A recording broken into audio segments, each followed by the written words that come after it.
Good morning. Welcome to the Long Live Alternative Parties podcast. Free Press Media Press Inc., an alternative parties books publisher, sponsors this podcast. I'm Andrew Bouchard. Welcome to the Long Live Alternative Parties podcast. Today, we have another exciting guest. His name is Brian Aberson, and he's running for office as an alternative party candidate in a state that I used to live in for many years, Minnesota. So welcome to the podcast, Brian. Thank you so much for having me.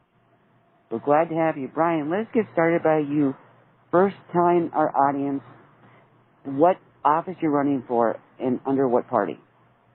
Sure. I'm running for U.S. House in District 1 in Minnesota, and I am running as a Grassroots Legalize Cannabis Party member. Awesome. So also kindly tell us about yourself. Give us a brief biographical sketch and introduction of yourself. Okay. Well, I've been running for office since like 2016, basically. Okay. I ran as a Democrat. I didn't want to, but I did. That was pretty much the only option I saw to start anyways. And so I've ran for state senate, state house, state senate again, and now I'm running for U.S. House. Okay. When you ran for those other positions, was that also as an alternative party candidate with the Grassroots party, or was it another party, or what was that with? I ran as a state senate last time as the Grassroots candidate. Okay. So what led you to this party, the Grassroots party? Well, basically, in 2020, they gained major party status, and I figured I would come in and join them, and I became a member of their party and their committees and stuff like that. Sounds good. So you said it's District 1, if I heard you correctly. Can we tell our audience the demographics of District 1? District 1 is mainly a farming community. Okay. So they're really hardworking community. They really depend on farming and stuff like that. So what cities and counties are in District 1? Basically, the main ones would be like Mankato and like Worthington and Rochester and stuff like that. Okay, so that's that part of the state. I went to school in Mankato, so I'm familiar with the area. Yeah. Awesome. So who are your opponents in this race, and what are they like? Well, Brandstand, he is a Trump loyalist to a fault. I think he was actually, from what I heard, he was an appointee by Trump. I don't remember what office he was in, but and then the CEO for Hormel or something like that. Basically, I forgot his name right off the bat.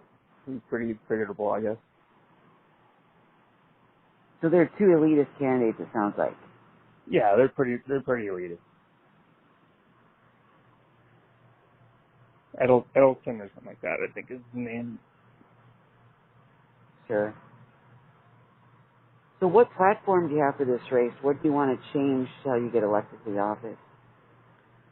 What I'm looking to do is basically stay on the same kind of platform I did from the very beginning, which is Medicare for all, of course, legalizing cannabis, tuition-free education, and fixing our infrastructure.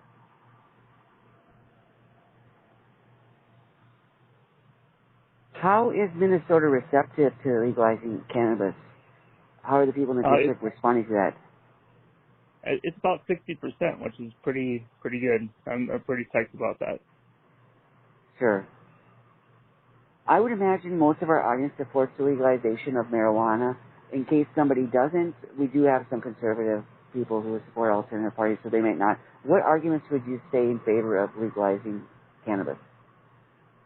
Basically, you would raise pretty good tax revenue for our state, and so we can do stuff in our state as well, education and infrastructure and help out the farming community as well. So it's a good way to raise taxes for the area. Absolutely. Interesting. So in regards to Medicare for all, how does Minnesota respond to that, your district? Well, I mean, of course, it's a fairly conservative district, Okay. and they've been told, of course, that it wouldn't work, that it would close out hospitals and stuff like that, and you'd see long lines and whatnot, and it's just not true.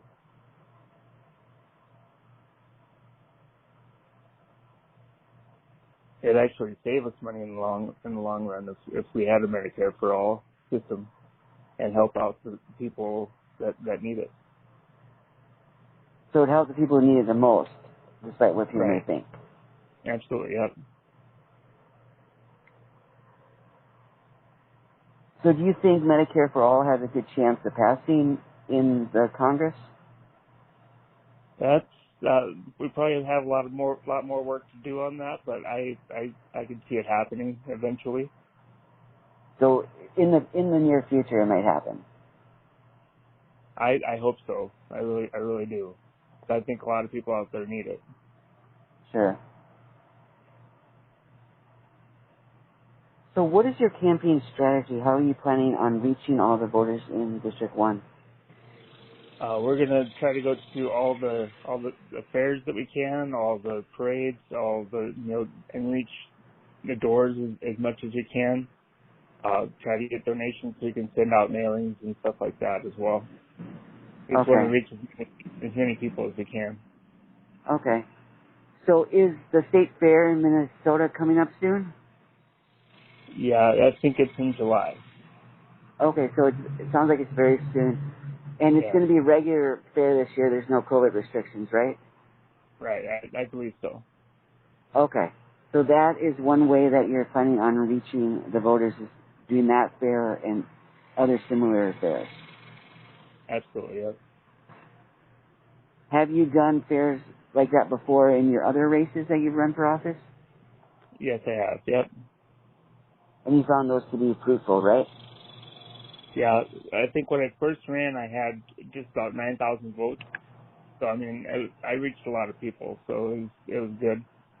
It wasn't enough to win, but I think 8,000, 9,000 votes in the first time you try for running for office is pretty good. Yes, absolutely. So since you've ran before, what lessons have you learned from those other races, and how are you planning on implementing them this time around? Basically, you just kind of have to stay firm on what you believe in, and be consistent, be determined, and be dedicated to showing that you're actually there for the people. All right, that sounds like a good approach. So are you doing this campaign all by yourself, or do you have a team helping you out? Well, currently I'm doing it by myself. There are some people that kind of on again, off again, but I am basically doing this on my own, unfortunately. And because you said the Grassroots Legalize Cannabis Party received major party status, you don't have to do ballot access, right? Right. So that's one thing you don't have to worry about, whereas a lot of alternative party candidates unfortunately have to deal with that. Yeah, you have to go out and get signatures and stuff like that. Since we have major party status, we don't have to do that this time, so that's very good.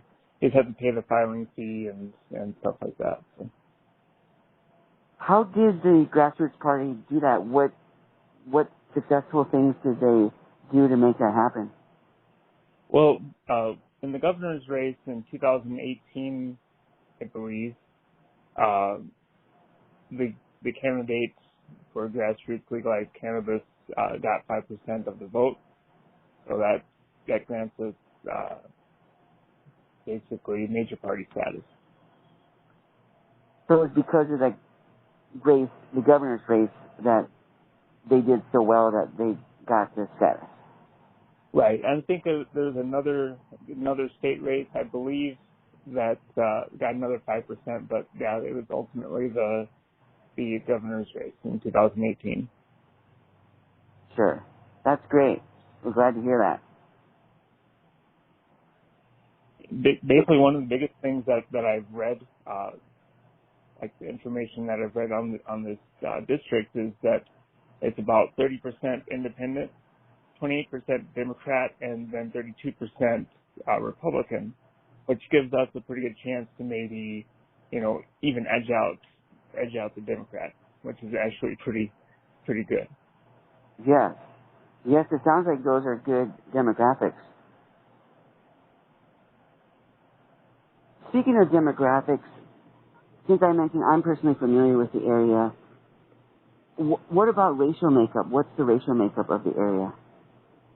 The area is fairly Caucasian. There are communities here and there that have Spanish speaking people and stuff like that,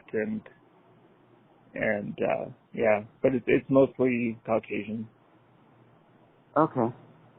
And the election is in November, right? Like the other elections this year? Yep. Sounds good. And I don't have an opponent in my party, so I'll be going right to the election. So. Okay, so you're running unopposed. Right. Yep. When is the Grassroots convention? We've already had our convention already. Oh, you did? Yeah, that was back in May. Okay. And I was endorsed for the for the party. Okay, so you got formally nominated in May. Right. Yeah. Good. Awesome. So Brian, for our audience out there, how can they support your campaign in this race?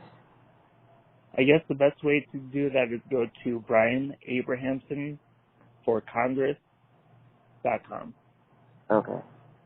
And you can sign up to get information. You can sign up to join the campaign, and you can also, of course, donate. Sure.